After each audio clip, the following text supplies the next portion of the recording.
At the end of every intense football match, a strange ritual happens. Two multimillionaire athletes, drenched in sweat, strip off their jerseys and hand them to each other. It looks like simple sportsmanship, but what if this tradition actually started as an act of desperation, born out of a shocking upset that changed how footballers saw each other forever? If you've watched a single World Cup or Champions League match, you've seen it. Messi or Mbappe hugging an opponent, peeling off their shirt, walking away bare-chested. Today, these shirts sell for millions at auction. But for decades, this act was forbidden. Managers banned it. Authorities hated it. So why did players risk fines just to trade a piece of sweaty cloth? To find out, we have to look past the modern glamour. Football kits used to be heavy, expensive, and strictly club property. Players didn't own them. Losing one meant paying for it out of your own wages.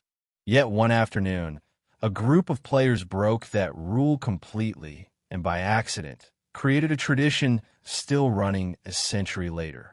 The year is 1931. England is the undisputed superpower of football, unbeaten against France in 6 previous meetings. They traveled to Paris expecting an easy 7th win. Instead, France pulls off a miracle, winning 5-2.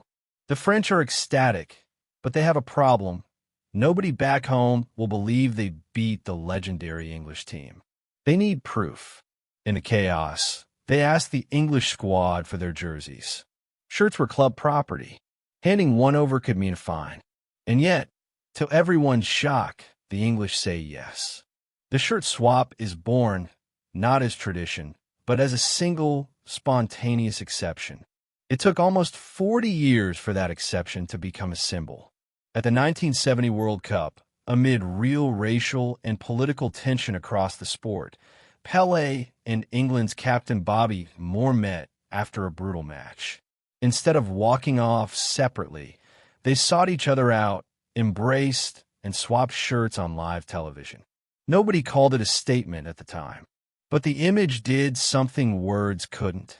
It showed two men from opposite sides of the world's divides treating each other as equals for millions to see.